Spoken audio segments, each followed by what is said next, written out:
Welcome to the Nerd Party.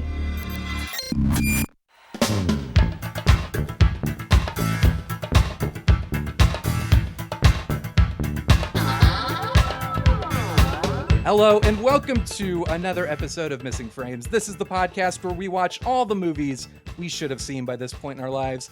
I'm your host, Shawn Eastridge. Look, if you've seen the title of this episode, you know we're going to be talking about talking heads. And in the interest of the listeners' safety, you out there listening to this episode, I didn't think it wasn't right or safe to just allow my unfiltered talking heads love to come through your headphones, your speakers, whatever it is. It's kind of like the UV rays of the sun. If you don't have some form of protection, you will get burnt. So I needed to have somebody on who was awesome enough to kind of filter the talking heads love and maybe make it a bit more palatable for the listeners at home. So we have one Mr. Spencer Tweedy on. Spencer, welcome to the show. Thank you. You are an incredibly talented individual. You are a musician, a writer, and you are protecting people from my unbridled love of talking heads. How do you feel? I feel great, and that's really kind of you. Thank you. That's hyperbole, but gratefully accepted. We also have to shout out, I did not realize this, but your dad, your dad's pretty cool too. We should give him a shout out. I agree. Yeah, he's the lead singer of one of my favorite bands. Certainly one of the bands I say is my favorite, Wilco. And it's the 9th anniversary of the album you two recorded together, Suki Ray, as Tweedy. So congratulations, 9 years. How does it feel? It feels unbelievable. It's hard to believe that 9 years have passed since that record came out. It still feels like the new thing we were working on, just casually, not even knowing if it was going to be released or turn into a full record or who knows what. So it's weird. It's surreal. I think that's how it feels for every project. You look back and it flies by too quickly. That's how it feels for me. I remember 9 years ago, I was at the Lincoln Theater. You guys performed there. I was at the show in DC, and I know you were looking out at that audience thinking someday, 9 years from now, I'm going to be on a podcast of somebody in this audience. I knew it. I had a feeling that night at that show. It's like, there's a podcast host here. I mean, granted, it was DC. So yeah. So there was probably I think everyone in the audience may have actually been a podcast host. Yeah, as a heuristic, I could have. It was a safe guess, but it turned out to be true, and it worked out really well. And it worked out because we're also going to be talking about a film celebrating not only 9 years of Suki Ray, but 40 years of Stop Making Sense. We'll have you back on for the 40th anniversary of Suki Ray. I hope so. That would be wonderful. The 80th anniversary of Stop Making Sense and the 40th anniversary of Suki Ray. But you have not seen Stop Making Sense, my friend. Yeah, I kind of have I guess I have a pattern now of being part of media series surrounding people's own negligence and lack of artistic education. My friend Josh Terry, the music journalist, had a series called Blind Spots where he had artists listen to super, super famous, well-known records that had somehow escaped their attention. And I was in the inaugural installment listening to Rumors, if you can believe that. So that's my thing, I guess, is being publicly undereducated. Although, if I'm being totally honest, I'm not really. I don't know. It hurts my ego to think that anyone would think I'm unaware of like all of the classic works out there. But I have some really egregious and embarrassing oversights, and this is one of them. That's okay, though. Because what's nice is I've realized as I've gotten older, I'm turning 37 this year, and right around the age of 26, it became much harder for me to get as excited about new music. Like it became harder to stay into. This is probably not an issue that you have. I am certain it's not. But at that point, I remember thinking like, I'm not as excited about new things. I've kind of filled up my reservoir with the music I love, and everything else kind of falls by the wayside. And I thought that, and it really freaked me out. But I've learned that as time goes on, I still am like literally, I only just got into Neil Young 3 years ago. Yeah. When the pandemic started.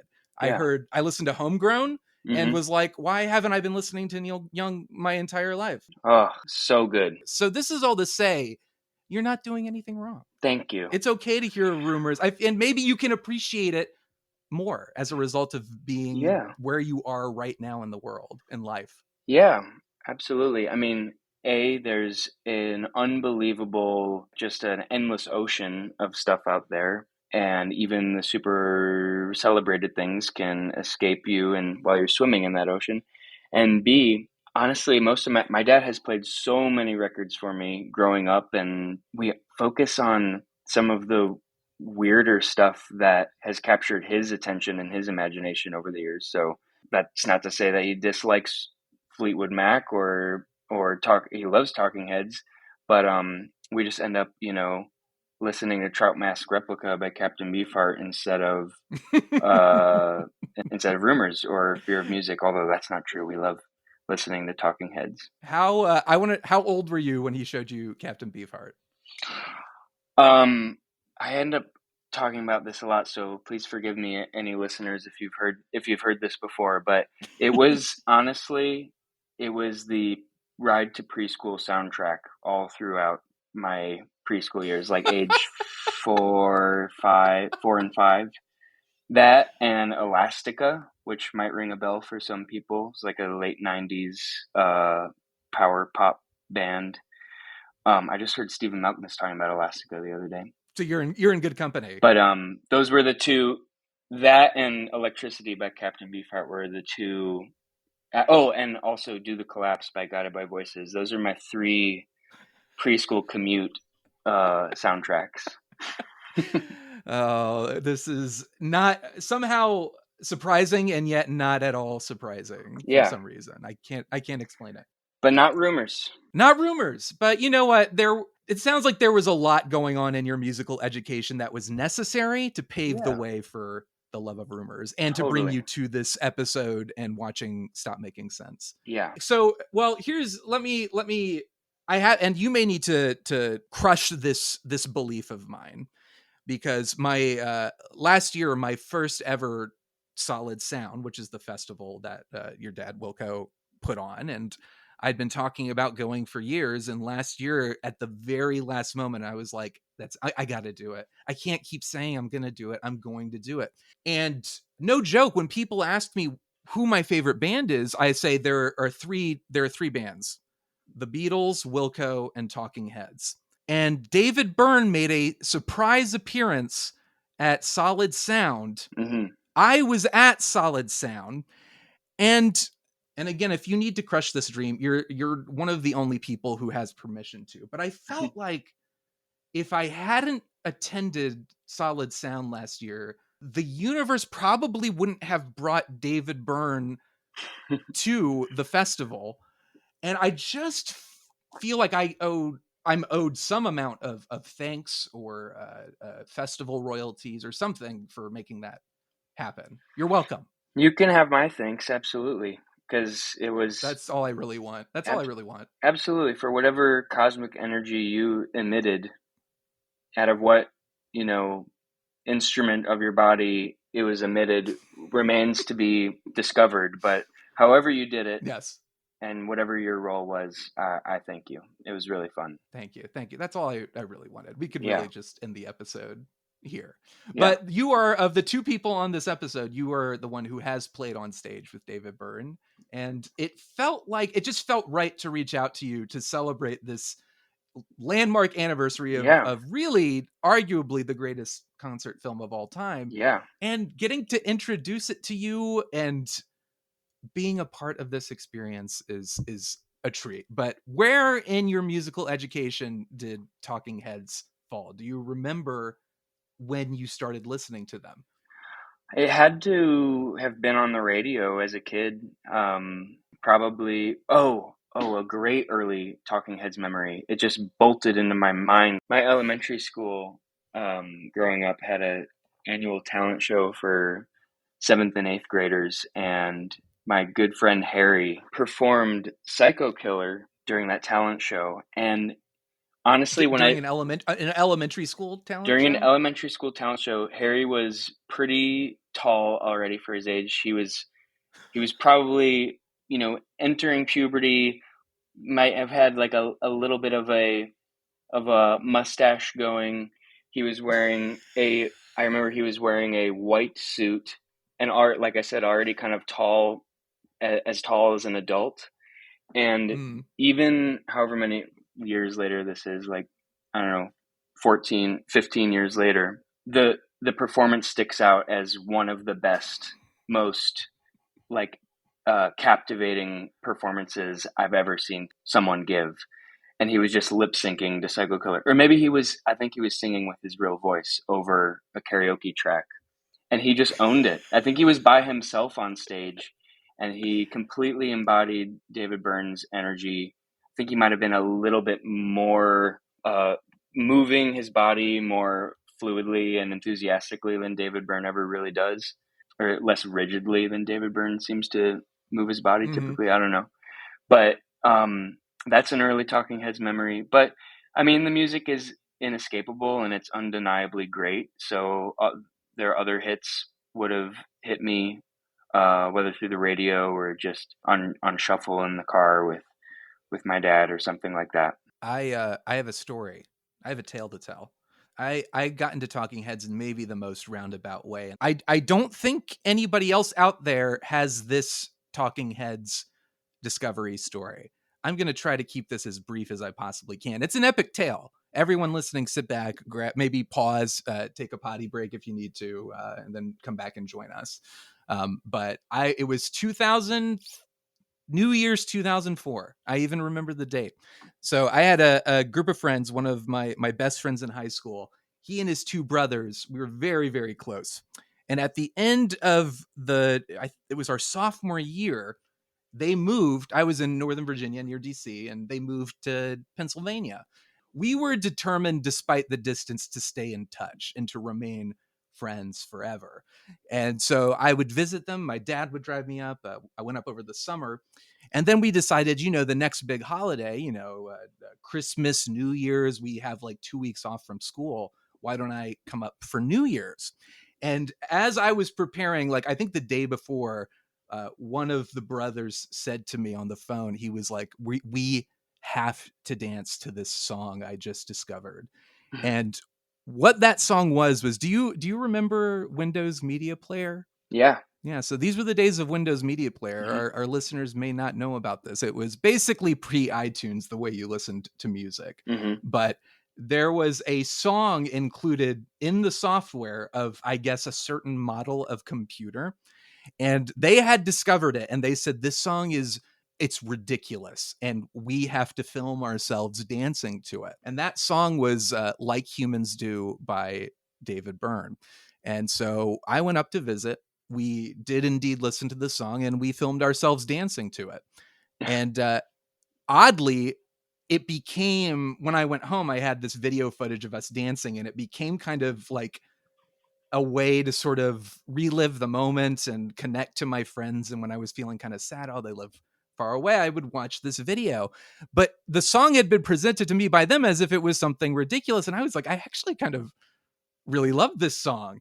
And I went out to Borders. Again, we're really dating ourselves here. Oh, Borders was a bookstore. I don't know if our listeners are familiar with bookstores anymore, but they are places where you can indeed buy books. Went to Borders and I bought Look Into the Eyeball by David Byrne, the solo album with Like Humans Do on it. And I felt I was 17 years old. My favorite band at the time was Coldplay. I loved John Mayer. I think I had a Dashboard Confessional CD or two, and Newfound Glory was another one I can remember. I was not delving into the most adventurous music at that age, and I remember listening to Look Into the Eyeball and feeling like I was at a dinner party with a bunch of like artsy adults. And I felt like, I was like, I don't know what I'm listening to, but I feel so much more sophisticated for having listened to it. Yeah. And there were cool kids in my class who every time, this was when we had CD binders and we'd flip through them and judge each other accordingly. And so I would hand mine out, and mine had, the Lord of the Rings soundtracks and the bands I mentioned. And they would make fun of me, like, oh, you should really be listening to Radiohead and whatever else. And I was like, okay, maybe someday. And I remember one of these cool stoner kids who I so looked up to, and their music tastes were like, they were like gods to me. I was like, these kids are so cool, and I want to be as cool as them someday. They were like, oh, what is, you have David Byrne look into the eyeball? Have you ever listened to Talking Heads? And I was like, what's Talking Heads? I did not know. I thought I was the only one who knew about David Byrne. I was almost positive. And my friends were like, you got to listen to Talking Heads. Come on over. There was a party one night that I stumbled into and ran into these guys, and they were like, I have stopped making sense in my car. You're watching it right now. And it blew my mind. Yeah. And Talking Heads, and I want to ask you about this too. Talking Heads was really, for me, like formative in the way that, unlike the bands I mentioned where I'd heard them on the radio, or somebody told me I should get the CD, the radio told me it was good to get, Talking Heads, I felt like I'd discovered something accidentally that made me way cooler. That's the thing about great music. It makes you feel way cooler than you might actually be. Yeah. And I was suddenly like, my friends were listening to a lot of classic rock, and I tried to play Talking Heads, and they were like, where? Literally, I remember one of them saying, there are no guitar solos. And I was like, oh, is that a bad thing? Like, I don't know, but it felt like my thing. It felt really special, and Stop Making Sense was like what pushed me over the edge. Yeah. It was insane. Yeah. But are there any bands like that for you where because you were in a household where you have, your parents are listening to amazing music all the time. Did you have a chance at all to discover something on your own that you have been able to bring back to the table and say, how about that? No. No, not really. No, but that's okay. Yeah. It's okay. Someday you will. And someday you'll know how it feels to be as cool as I felt that day. Yeah. No, that's beautiful. I mean, it's like music helps form your sense of self. And I think it's really poignant that David Byrne's record like totally expanded your sense of self when you found it. I think I'm the only person who discovered David Byrne before I discovered Talking Heads. That's awesome. If somebody out there has a similar experience, please let me know. But I can't say I've met any other people who can say this. I think I've heard from a few people who found a Jeff Tweedy solo record before they listened to Wilco, which is cool. That is awesome. And I'm sure it's happened. It seems hard to believe, but I mean, over the course of billions of listeners, it's probably happened to Paul McCartney. Somebody probably heard a Paul song before they heard a Beatles song. Thousands of people. You may be right. And these are people that deserve a chance in the limelight. And it's almost it's a very pure way to discover an artist, that roundabout way. Because in a lot of cases, these are bands that are like, you should be listening to the Beatles. You should be listening to Wilco. You should be listening to Talking Heads. But to kind of come around the corner and listen to a solo artist of that music is kind of like, you did it yourself. You found it that kind of roundabout way. And then you get to discover this whole new world. And it's a testament to how wonderful their music making is, because you fell in love with that David Byrne record, totally divorced from any like of the cultural context and prestige, which is a piece of evidence that he's actually really good. Yes, exactly. Yeah. So if he can convert a 17-year-old Coldplay fan, what can't he do, really? Yeah. But that's what brought us here today. Yeah. What do you know about Stop Making Sense? Tell me what you know. Well, I've seen the trailer and I know that it's sort of, I think it's possibly the first instance of David Byrne's iconic oversized suit wearing. And it has some choreography involved. One thing I'm really looking forward to is the potential for some really tight angled shots of live music. That's something I'm craving all the time. It's maybe the 80s aren't like the totally prime decade for concert or for live music film that way, but nobody really does that anymore. They don't have super far zoom lenses, and they're not like zoomed in on the even you can't even see the entirety of one of the musician's face or something like that. It doesn't always have to be that extreme, Right. but just that intensity of focus and a spotlight is something that I think adds so much excitement to films of live music. So I'm looking forward to maybe a little bit of that in this film. I just think that people used to film live music or film music in general in a more exciting way, Yeah. typically. And so I'm hoping for that. But I don't really know much else. I didn't even really fully understand that it was considered a concert film. I've been aware of its existence for as long as I can remember, but I thought it was maybe some sort of hybrid or of live footage and studio concoction, or maybe not live at Uh-huh. all until now. Well, you're in for a treat. I don't want to tell you too much. I will say this. I think what you're missing is the era of like the cinematic concert film. Because a lot of times it is, like you said, you Yeah. set up kind of a camcorder at the back of the room and you get the full stage, but it's not cinematic. And we have And all these you, sweeping boom shots now. We've gotten so fancy with our camera technology, but I think it was amazing when like the fanciest we got was a zoom lens. yeah, exactly. Mm. So this film is, I think they recorded it over 3 nights, 1983. It Hmm. was released 1984, directed by Jonathan Demme. Are you familiar with Jonathan Demme? No. So he did Silence of the Lambs is the one he's most well known for. Philadelphia, Rachel Getting Married was one I really loved. He did one called Something Wild with Jeff Daniels, and I can't Mm. remember the female lead's name. People are shouting it. I assume they know and can fill in the blank themselves. But wonderful director. And this is very early in his career, but I think he'd done some music videos. I think he did. He also directed a couple Neil Young concert films later in life. Mm. And I'm pretty sure he directed some Bruce Springsteen stuff as well. I know the Streets of Philadelphia video. I think he directed that. Mm. Great filmmaker, but this is a guy who was cinematically minded and came to them. He saw the show and said, I want to make this into a movie. And they were like, that sounds great. Jordan Cronenweth was the director of photography. And this is the guy who shot Blade Runner. Have you seen Blade Runner? Yeah. Yeah. So one of the best looking movies ever, like arguably one Yeah. of the best looking films. And that's interesting because it's a similar ethos. I mean, it's probably just a coincidence of him being a very popular cinematographer at the in that era, but there's a similar ethos between Talking Heads music and the presentation of their records and the way Blade Runner looks and feels, I think. Absolutely. And Speaking in Tongues had just come out, so this was kind of Yeah.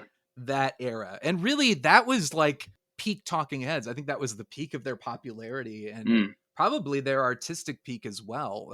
But it was a special moment in time, and these brilliant filmmakers and amazing crew had the foresight to capture it cinematically. And Hmm. David Byrne had already conceptualized the show and Hmm. collaborated with them to really, so they were in sync with each other to best showcase what the show was all about. Yeah. And I don't want to say anything other than that, because Yeah. what you've told me about it and what you know about it, I am extremely excited to hear your thoughts Yeah. when you come back. Yeah. Normally, I will ask an individual who has not seen a film what they think the plot of the film is. Since this is a concert film, it's a little different.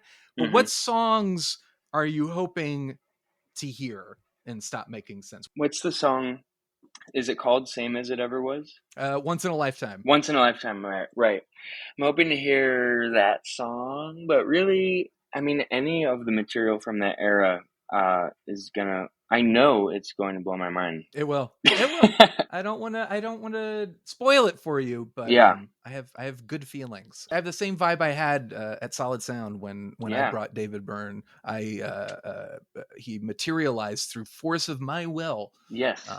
I had that same feeling, that same glow in Yeah. my heart. I can feel it now. Thanks. Well, yeah, me too. I mean, there's just something I really, really identify with in David Byrne's approach to rhythm and like the palette that he uses. Maybe today even more than back then, because he's so focused on acoustic percussion and all the things that he demonstrated in American Utopia, which is kind of funny. Yeah. Along the lines of you discovering his solo record before Talking Heads proper. I've seen American Utopia and I loved it. I've only seen the film. And now going back in time to Stop Making Sense. But I think that his approach to music and his emphasis on rhythm, the emotional response to rhythm is beautiful. And like that song from that solo record that that you and your friends had to dance to, Like Humans Do? yeah, Like Humans Do. And that record, the palette on there, is that the one? Did he make that with Brian Eno? No, that was what is it? Everything That Happens Will Happen Today. That was Okay, yeah, 2008, I yeah, think. But definitely a similar vibe. Very different from My Life in the Bush of yeah, Ghosts, but like very, very much like David Byrne's solo output. totally. And there's a common thread, even back through to the late 70s of this is sort of the way he's always been, and the way him and his collaborators have also obviously helped him accomplish this. But I love it, to put it simply. And so I'm looking forward to seeing that live. I haven't really watched much live footage of him or of the band. And it's something that really speaks to me, like it does for you and like it does for zillions of other people. I'm very excited for you. All right, we're going to take a break. We'll be back. Stay tuned.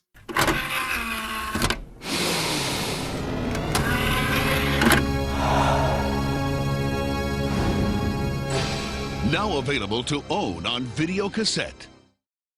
All right, we're back. Spencer Tweedy, how did you feel about watching Stop Making Sense for the first time?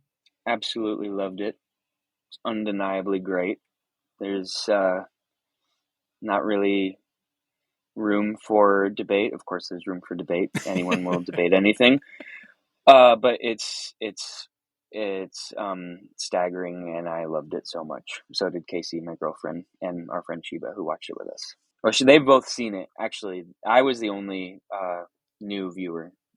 Oh, so they knew what they were getting into. And it was still transcendent for them. I mean, it's probably been a while since they've seen it, and certainly that neither of them had probably seen it in a theater. But I think the film is so powerful that, it can hit you hard multiple times. Yes. Yeah. I'd never seen it in a theater. And this is, so A24 basically did this new 4K remaster, and Jerry Harrison, and I don't know who else. I don't know who he worked with, but I know they did a new sound mix for it and everything. Yeah. So it's very spruced up, and it looks and sounds spruced up. And that was the first time I'd seen it in theaters ever. And what a treat. Yeah.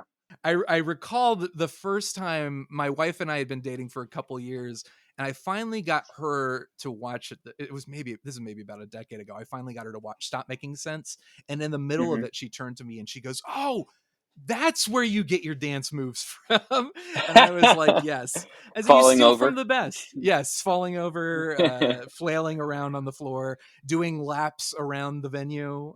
That's how I do roll. that at every rock show. Every rock show, every wedding, My friend Sheba, who came to the screening with us, sent me a clip of David Byrne rehearsing those dance moves before we got to the theater. And I was actually really glad that I had seen that, because somehow knowing that the moves were choreographed and not spontaneous counterintuitively made them more exciting to me and cooler to me.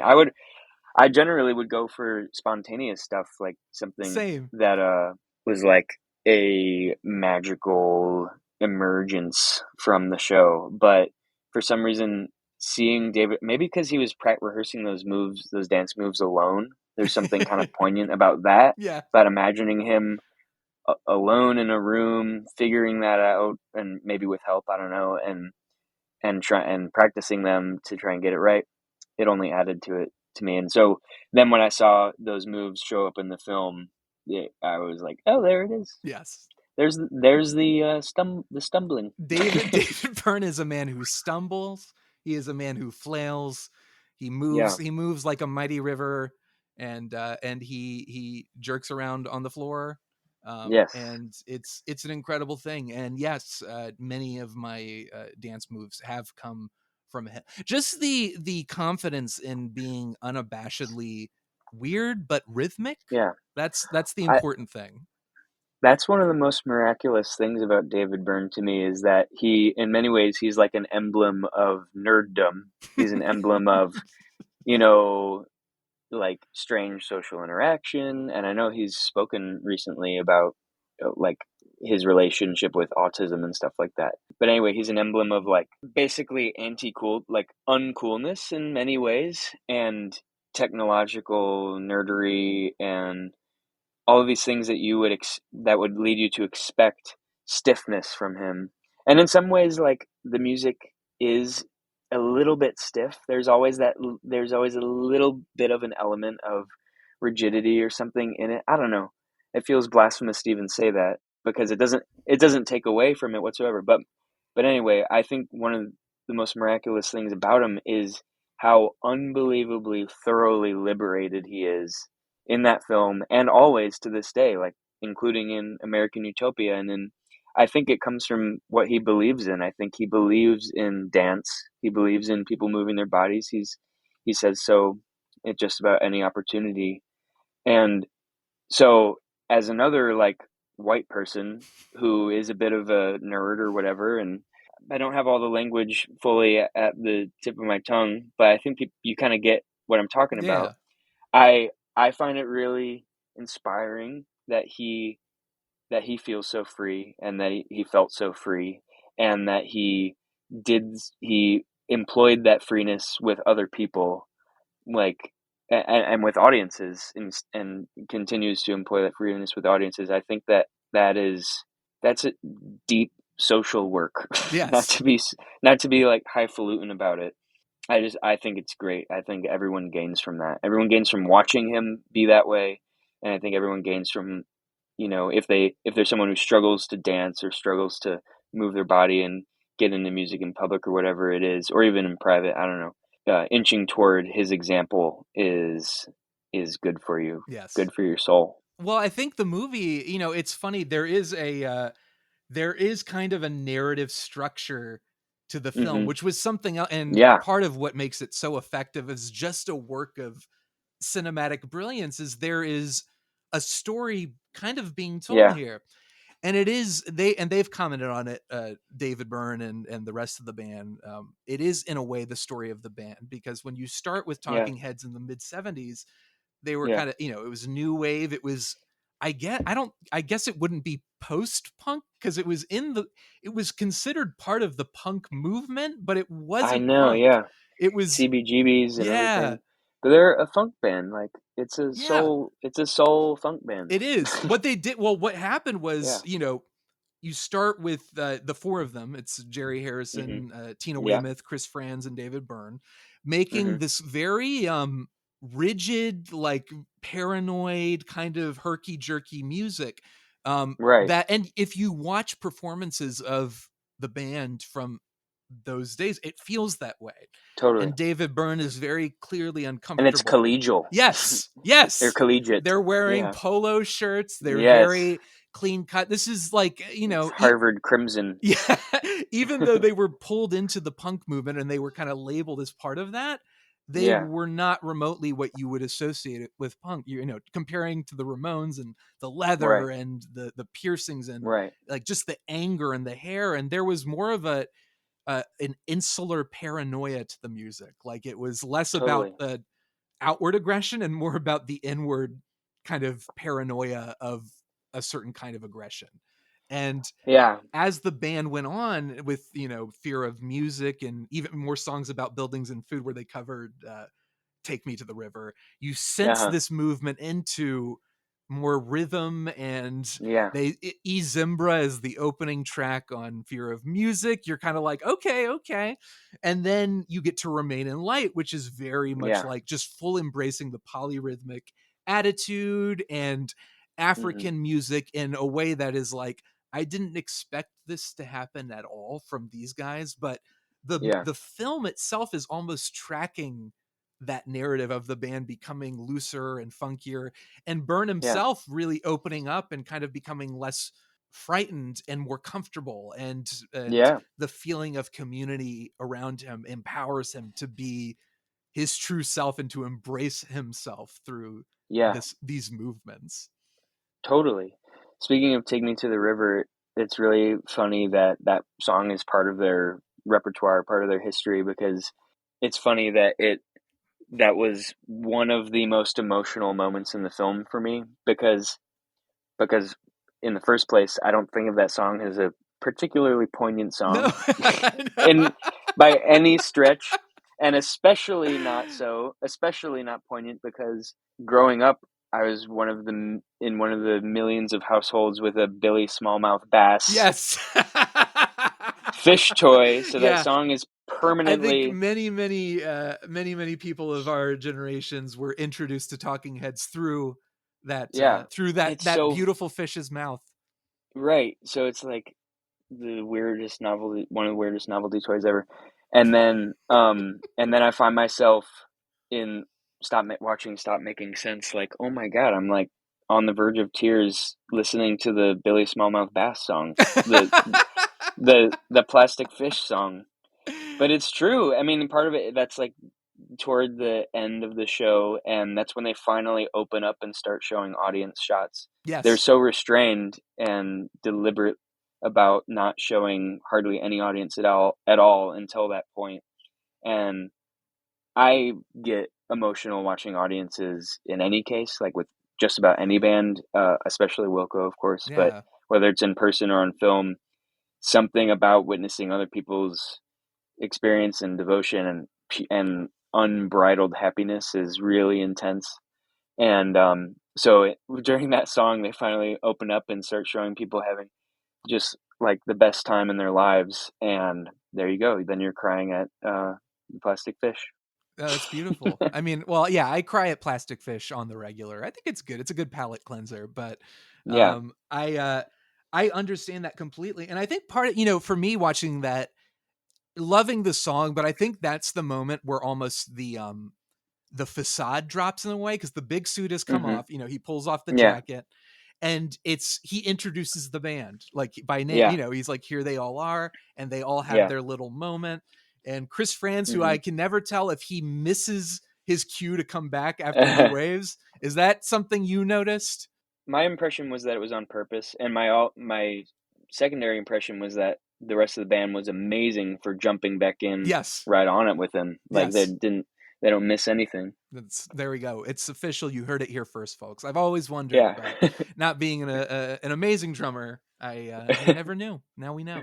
But I love the introduction of the band members, and Yeah. the beauty of Steve Scales, who's the guy with the cowbell in that moment, Yeah. like rallying up the audience and Yes. just going Yeah. around and getting everybody. David Byrne at that point, there's a red hat on stage that he puts Yeah. on. So Yeah, he's he fine. looks so funny in it. Yes, the show is very, up to that point, very staged and rehearsed, and like you said, not in a way that takes Mhm. away from it. It doesn't feel Yeah. sterile or disconnected. It feels beautifully alive. Yeah. But that to Mhm. me is the moment where it's almost like it's the encore. Like the show has happened, and now we're connecting with the audience. In one of those Q&As from the recent screenings that you sent me, they did say that they cut out the encore gap. So that might have been after a little encore. Yeah, I Might imagine it literally be an was. encore. And how did you feel about the lack of audience footage? You say you typically have such an emotion, and as somebody who has played on stage and like thrives in that live environment off audience interaction, did it work for you, or how did you feel about it? I think it's one of the best aspects of the direction of the film, because I guess for a couple of reasons. One is I think if they showed the audience right away, it could be alienating, because that is sort of by definition setting you apart from the people who are actually there, because you see them being there and you feel yourself not being there.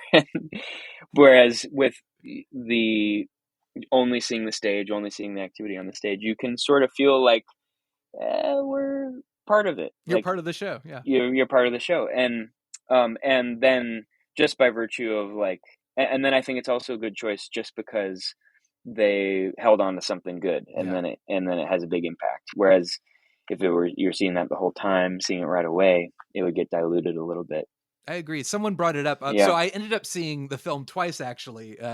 And I have a fun story about one of those screenings. But the second time I saw it on Sunday, one of my friends who hadn't seen it was kind of like, I wish they'd showed the audience more. And I said, well, it's funny. That was an incredibly innovative creative decision at the time. Yeah, totally. If you're looking at music videos and you're looking at concert films of this era, you kind of touched on it a little bit in the first part of the conversation. We talked about it, but in general, this was like the MTV, the peak of MTV. So you're looking at music as something that needs to be dressed up and eye-catching and energetic in the way it's cut and put together, as a means of kind of pulling in your audience and keeping their eyes glued to the screen. And, that included audience shots and things like that to kind of like, look, see how much fun. It's like a laugh track in a sitcom. It's like, they think it's funny. You should be thinking it's funny too. You should be applauding as well. And what was innovative about this film is, I think technically, Jonathan Demme realized pretty quickly that they didn't have enough light to get shots of the audience during the show. And if they tried, you only turn the house lights up in the encore. Exactly. So they couldn't do it because, and I think they tried it and they realized how off-putting it was for the audience and the band. Just that sudden, like we're being watched, and the spontaneity of it goes away. But it was something that I didn't really pick up, but psychologically you realize it. And then when you read about the film and listen to interviews later, you're like, oh yeah, that's right. And it's 100% what you said. The audience shots take you out of the experience. You no longer feel as immersed in it. And it really is kind of the cherry on top at the end when you're like, oh my God, like look at these people, why did this fashion go away? Why don't we have this in this day and age, really? Yeah, and you've become curious about them because all the while they're there, and you've seen little glimpses in the corners of certain angles and like people in the front row. So then it's satisfying to finally have the mystery revealed. But also, you're talking about kind of the cheap ways that music video directors or concert film directors keep your eyes glued to the screen. And I think all throughout, Jonathan Demme and the band keep your interest the hard way with creativity on stage and in the music. Obviously the decision to come out one by one is just like you're waiting on the edge of your seat. The second any riser comes out, it's I'm sorry, even if you don't like the band, you don't like the music, whatever, you're interested, your curiosity is piqued. So obviously that decision, but also I think of when they did some sort of changeover with some instrument, I don't remember, and they start showing projections in the back with those triptychs with different words. I mean, come on, like they created a show to try and make it interesting from beginning to end. and introduce new elements all the time, like not in an overwhelming onslaught, but like when it's aesthetically wanted. And that's the hard way. I respect it. I 100%. And I think it really speaks to the power of the music in general. But you're right. You're sitting there, and I've seen this film so many times, but like any great film that I love that I can watch over and over again, I still get the same thrill when, they roll out the drum set, when Jerry Harrison pops up. But I think they say a lot of great storytelling is about setup and payoff. But setting all that up and just the slow build to the moment where Steve Scales comes out with the bongos and the backup singers and dancers come out and they break into Slippery People, and you're suddenly kind of like, if I played you Psycho Killer and then I played you Born Under Punches right after, you would be like, this is not the same band. How is this the same band? Totally. But it's that moment where you I feel myself surrendering to the film, and it's purposely, beautifully, and brilliantly edited and directed to get you to that point. And conceived by David Byrne, the show has that build as the music is changing and evolving in the same way their music did. They are changing and evolving, and they're pulling you in. And by the time you get to Burning Down the House, you're like, this is this is incredible. Like, I've never seen Yeah, anything like this in my life. 100%. I love life during wartime. I think Yeah. a lot of my dance moves, particularly the falling on the floor and just jerking around on Yes. the floor, and the Yes. running. Not quite as good at the very fluid hand movements or Oh, arm yeah, yeah. movements that are on display there, but It's so funny with the straight on shot at it. yes, It's so absolutely brilliant. Thank God they did all of those things with zero pretension. Like, that's one of the things that strikes me about any device that they employed, whether it's the risers rolling out on stage or the choreography and the lamp as a prop, whatever it is. It's not airbrushed and it's not sterile. Like, for example, when the drum riser comes out and then Chris France just kind of like bounds out on stage and leaps up on the Yeah, riser. and he's just like, hey, he gives a little wave. Yeah, and that's obviously his personality. You know, I don't think he was ever going to do it any other way. But the fact that that sort of personality is allowed in, and also like the mundanity of their costumes, Yes. it's totally real. But most of all, the best example of all of the lack of pretension is the fact that they simply aren't pretentious. They're not scowling. They're not serious. They're not demanding everyone to take it seriously. Yeah. They've got these theatrical things, which could be shaky ground in other people's hands if they're taking themselves too seriously.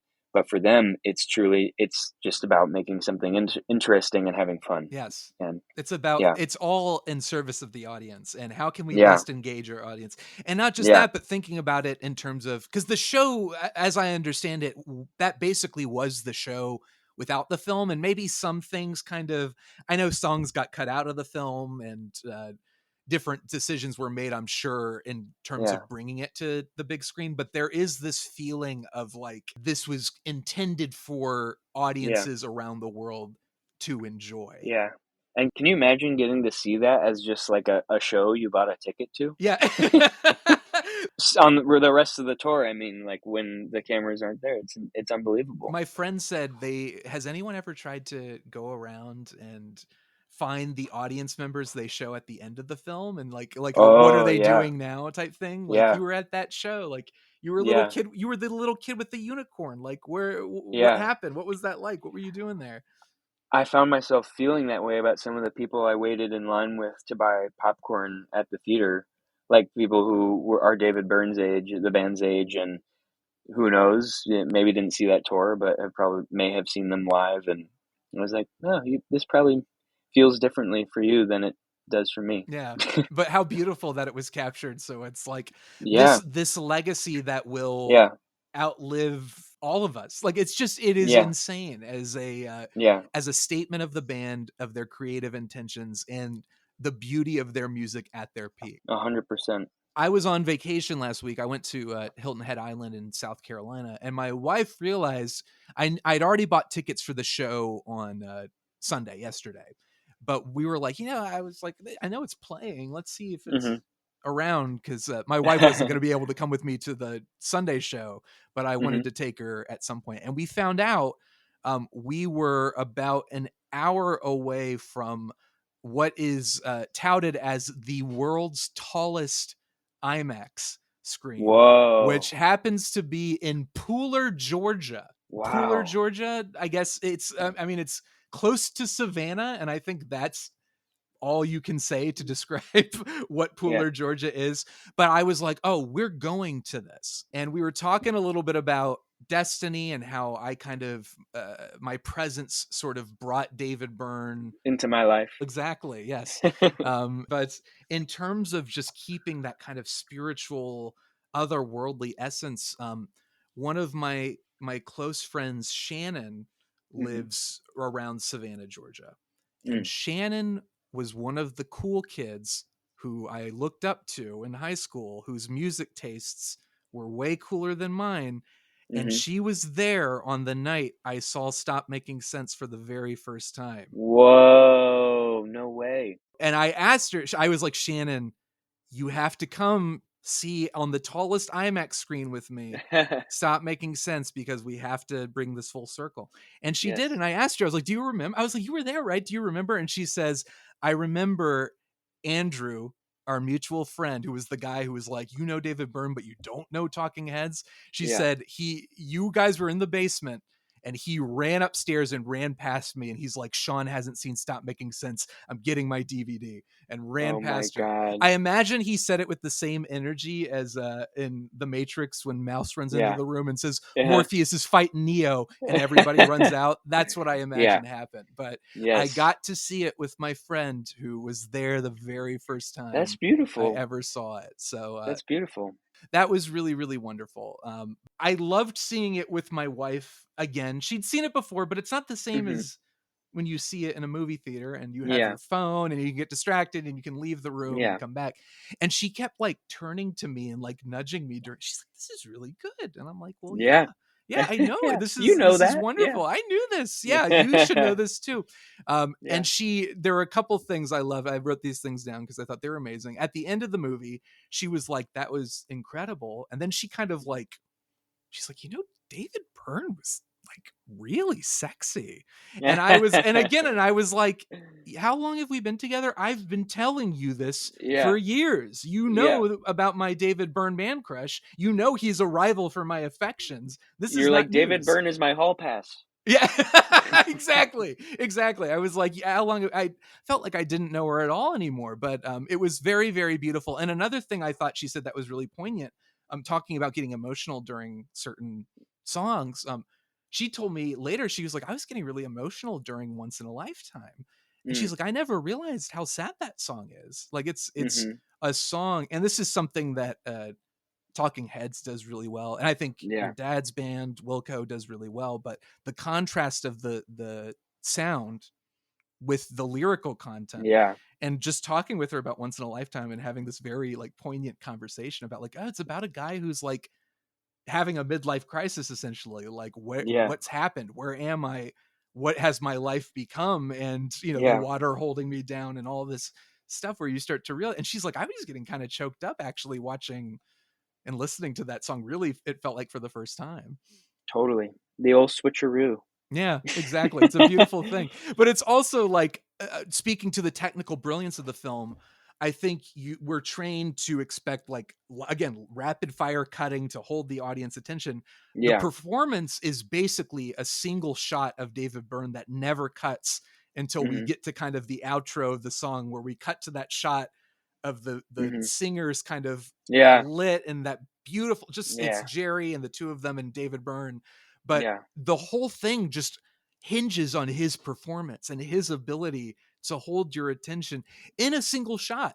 And it's absolutely stunning and amazing. I love that moment.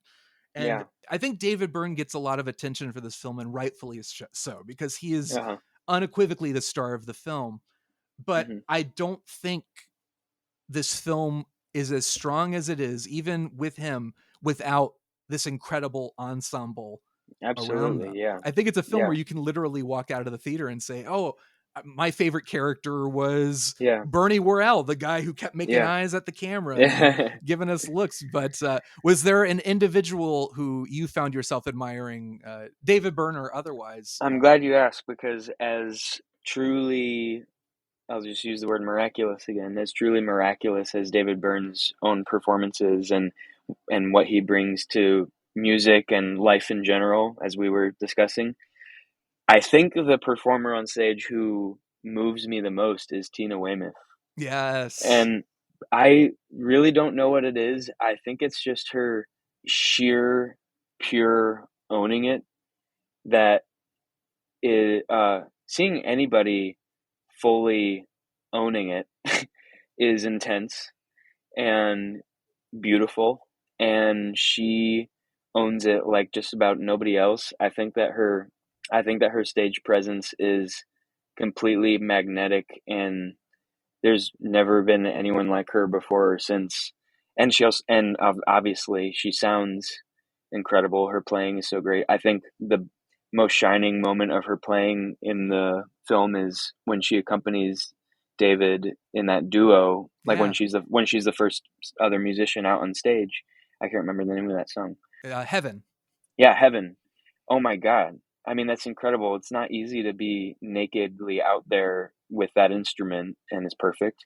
But It might also, the way I feel about when she's on screen might also have to do with, I remembered, since we talked last time, that one of my first experiences watching Talking Heads play was the footage from, I'm pretty sure it's from Old Grey Whistle Test. I gotta look it up again. But my dad showed me their performance on what's most likely Old Grey Whistle Test from like 77 or something, specifically to show me Tina Weymouth's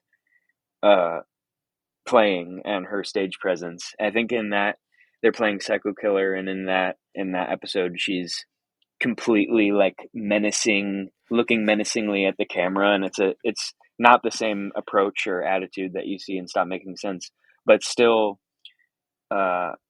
special. Yeah. And I think she's kind of like the hero of the ensemble, and She's I the think, backbone. yeah, she, in that Q&A with Spike Lee that you sent, she has one of the most amazing quotes ever when she says, Spike basically doesn't ask her a question. He just says, like, "You're the bass player. Wow. Like, you're great. No question." And what she says was, "My great contribution to the band was never turning my amp up above 3 because that allowed everyone else to shine." Which, I don't know, me reciting the quote sounds like just like a bit of run-of-the-mill humbleness, but I don't know. It's badass coming from her. Yeah, and especially after you watch this movie. Well, I Yeah. think you and Tina have something in common, which is this kind of discomfort or feeling of inferiority based on everything else around you. And I have to say, Spencer, you are the Tina Weymouth, I think, Oh my of God. Tweedy for sure. But I think you perform the same function where allow me to be the person pouring out the accolades for you in this moment. But I think a lot of the strengths that she demonstrates are strengths that I have seen you demonstrate as well in your musical ability. That's like the highest compliment ever. Thank you. To be compared, Truly. you know what? If my wife can compare my dancing to David Byrne, I think you've earned a comparison to Tina Weymouth for sure. But I think as far as like favorite characters go, I mean, David Byrne, it goes without saying. It's a beautiful thing. But I love Jerry Harrison's dancing with Edna and Lynn. Just the way it's, some of this feels choreographed, but some of it feels spontaneous. And I think a lot of the choreographed nature came from maybe the spontaneity of finding these moments in prior shows. But I love that. And I love Steve Scales so much.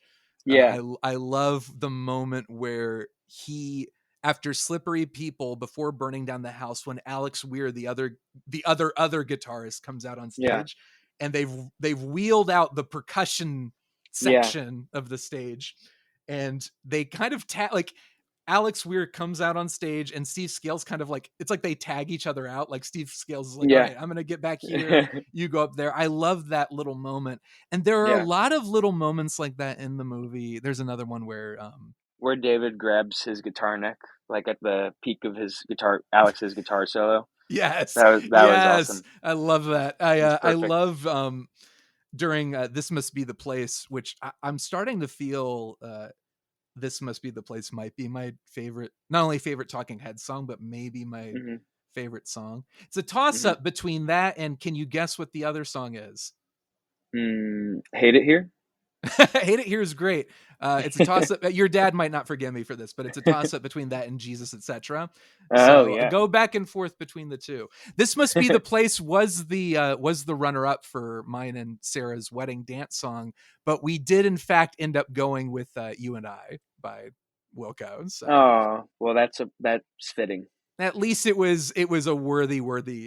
It certainly is a worthy selection. But there's a moment where Alex Weir, during the song, looks back at Bernie Worrell on the synthesizer, and it's a moment that I haven't heard other people talk about, but it's a moment I love so much. He kind of looks back at him, and Bernie Worrell is out of focus, but he notices Alex is looking at him, and he kind of does this little like wiggle dance move to make him laugh. And Alex is laughing and turns back to the camera before it pans back over to David Byrne. And I have to shout out Lisa Day, the editor, because I'm sure she was in, obviously as the editor, she's in that booth with Jonathan and Yeah. making those decisions and saying, Yeah. let's linger on this a little bit longer. Yeah. Because at this point, Steven Scales is going to turn around and stick his tongue out at the camera, and it's going to be very funny. Yes. And I love that those little, again, humanizing moments in this very produced show are left in the film, and little things happening like that all the time.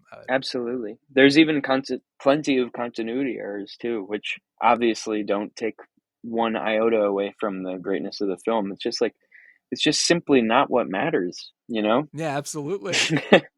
Not at all. Not one bit. Are there, if we're talking about great performance, what are some lessons you think that Wilco should maybe take from Talking Heads and the speaking in tongues era of their career? Do you want to see your dad running around the stage? I know now he's having hip issues, so maybe not now. Yeah, I was gonna say. Yeah, I mean, I would love to see, more movement, but that is impossible with the current state of my dad's hip. I think it's fun when I think as a kid it might have been embarrassing to see him run in place during Hummingbird, but I think it's cool today. I saw him 2000, the first Wilco show I ever went to. He brought a little girl on stage and danced with her. Oh, and that's awesome. It was a very sweet moment. He sang to her during Hummingbird, and at the end he said, "Consider that your song, but we get to keep the royalties." That's hilarious.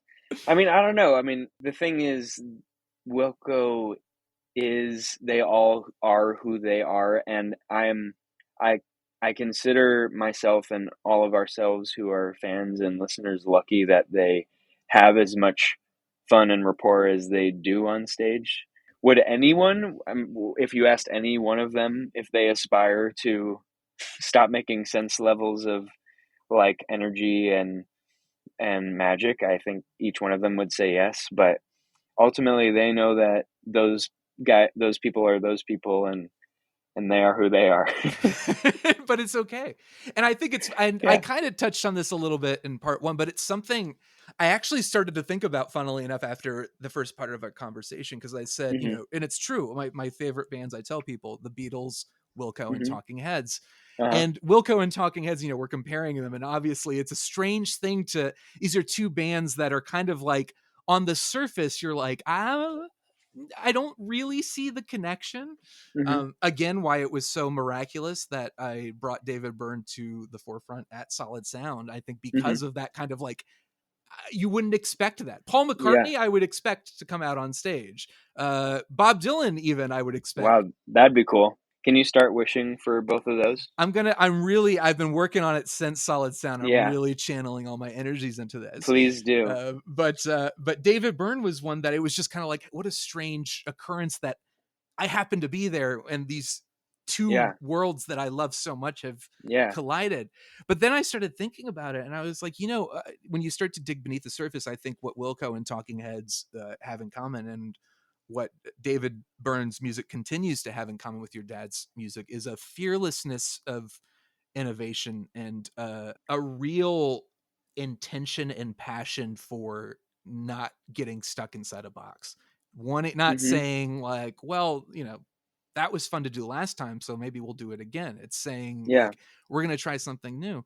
And similarly, their fourth albums, if we're counting Yankee Hotel Foxtrot as the fourth album and not Mermaid Avenue, Remain in Light was Talking Heads' fourth album, and that was a major shift in soundscape for them as well. And I think you see that innovation, that adventurous spirit, but love and passion for what's being done as well.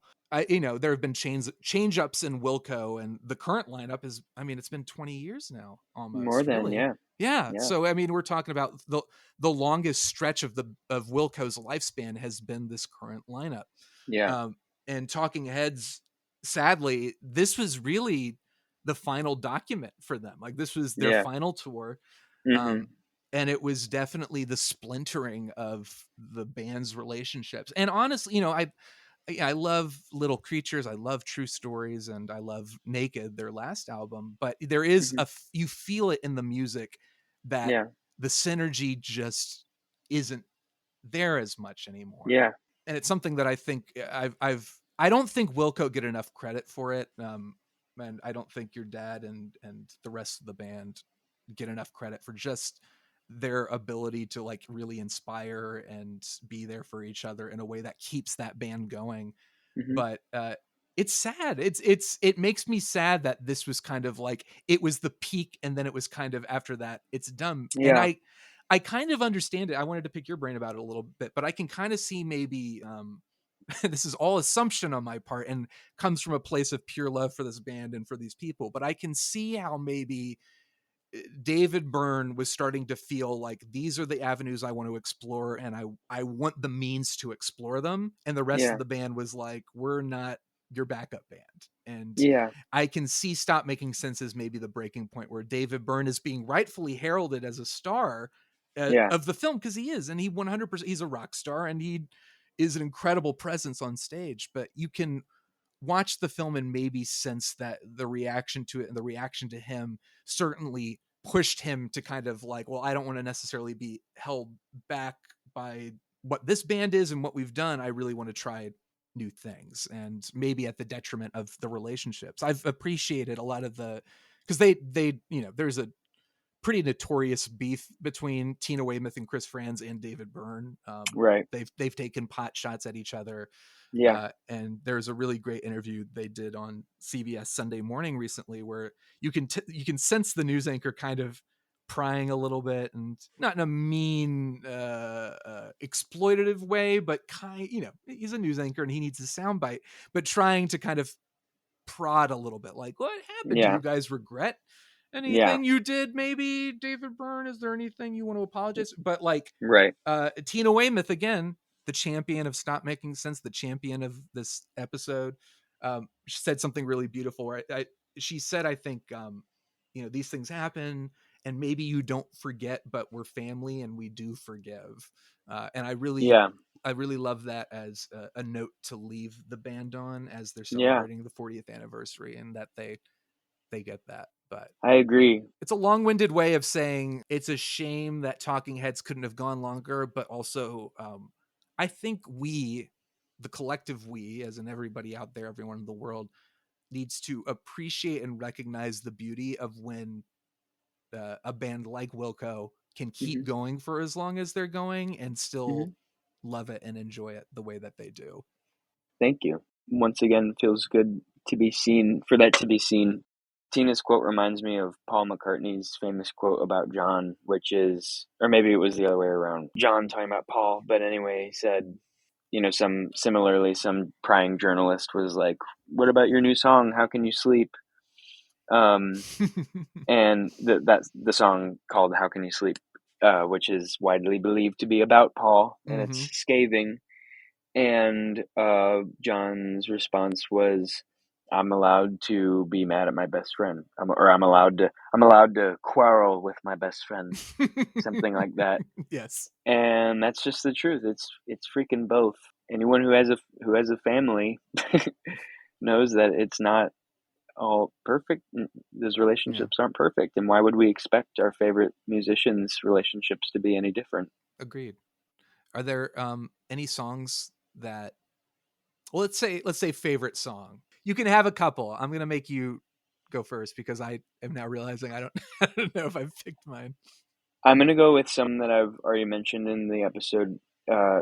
Heaven being one, because it's so brave and gorgeous to have that. That's like a arena sing-along. In many respects, I feel like the film is backwards in that they chose to start with the backdrop up. You see the naked wall of the theater.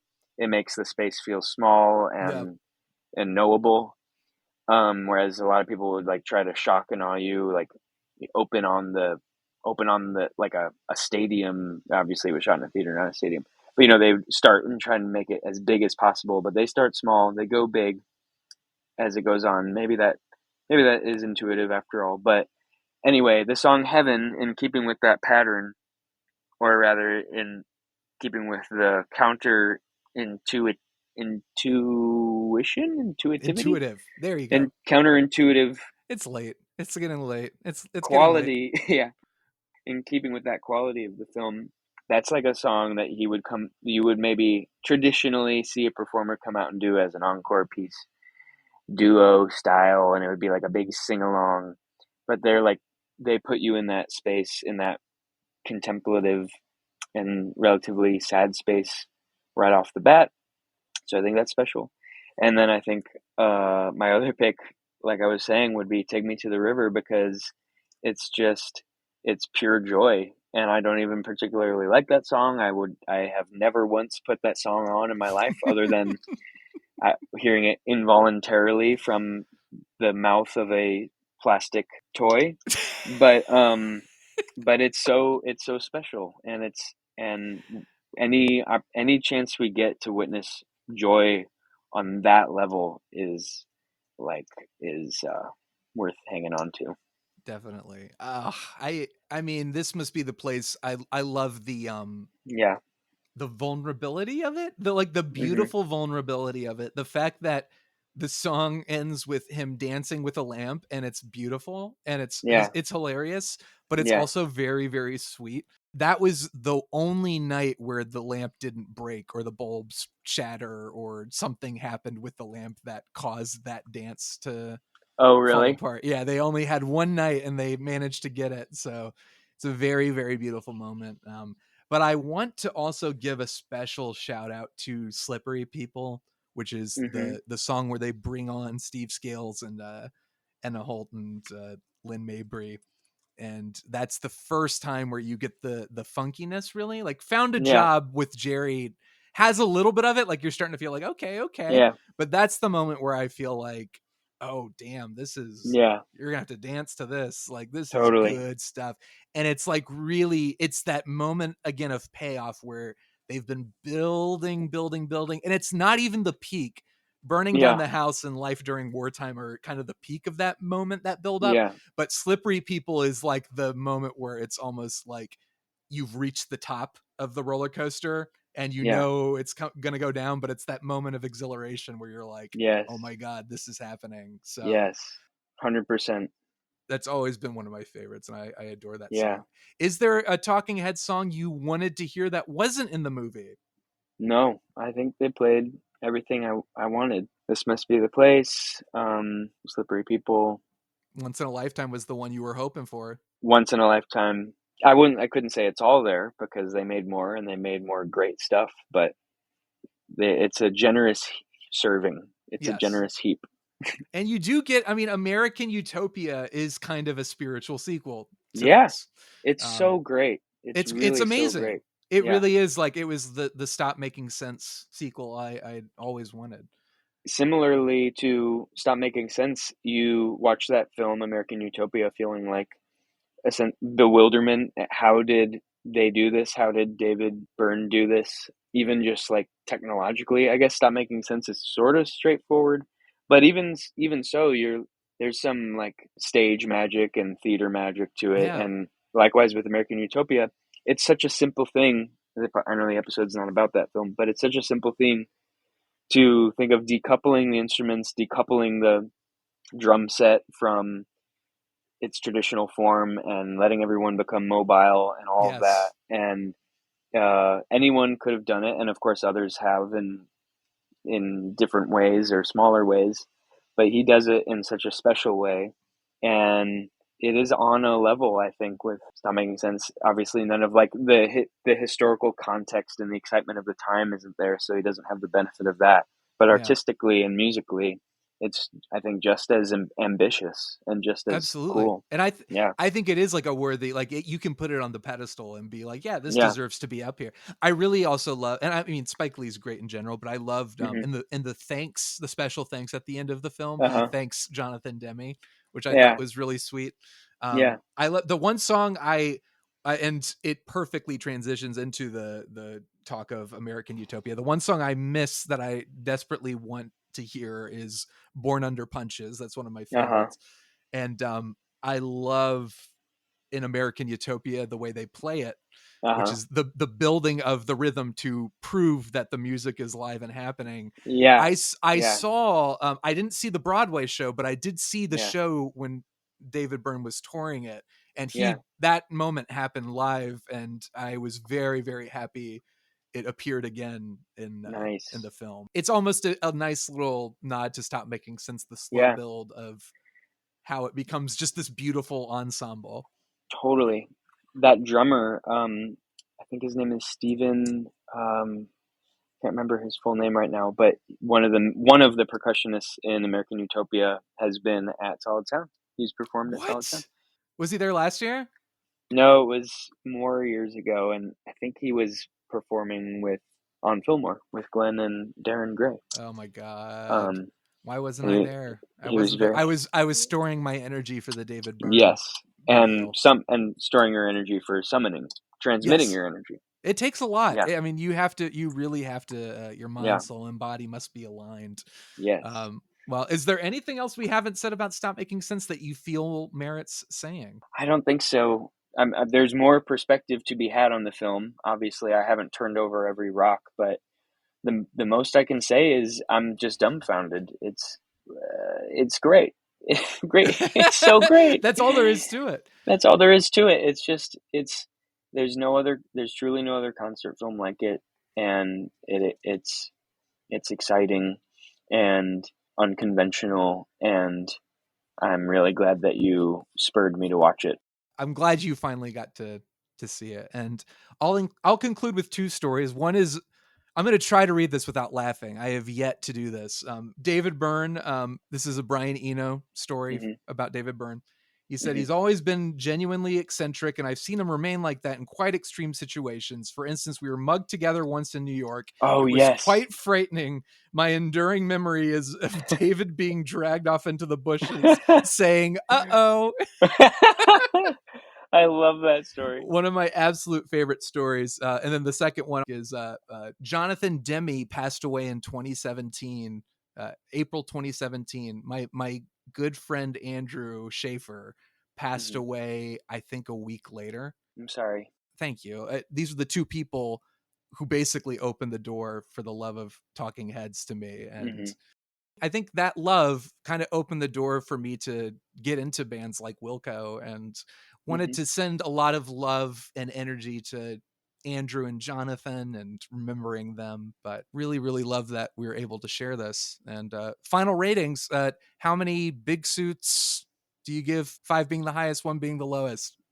Absolutely 5. 5 big suits with multiples of me or some small children stacked up inside them. Perfect. Spencer, this has been an absolute delight and a pleasure. I'm so glad we got to talk about this movie together. It's been a joy. You too, Shawn. Seriously, it's really nice to talk to somebody who's so sincerely invested in film and music like you are. And it also doesn't hurt that you have such kind things to say about my family and me. Absolutely. Well, thank you so much. And if the good people at home want to find you anywhere out there on the internet, you're making music and you're doing stuff. Yeah, just on my website, spencertweedy.com is generally where I put everything there.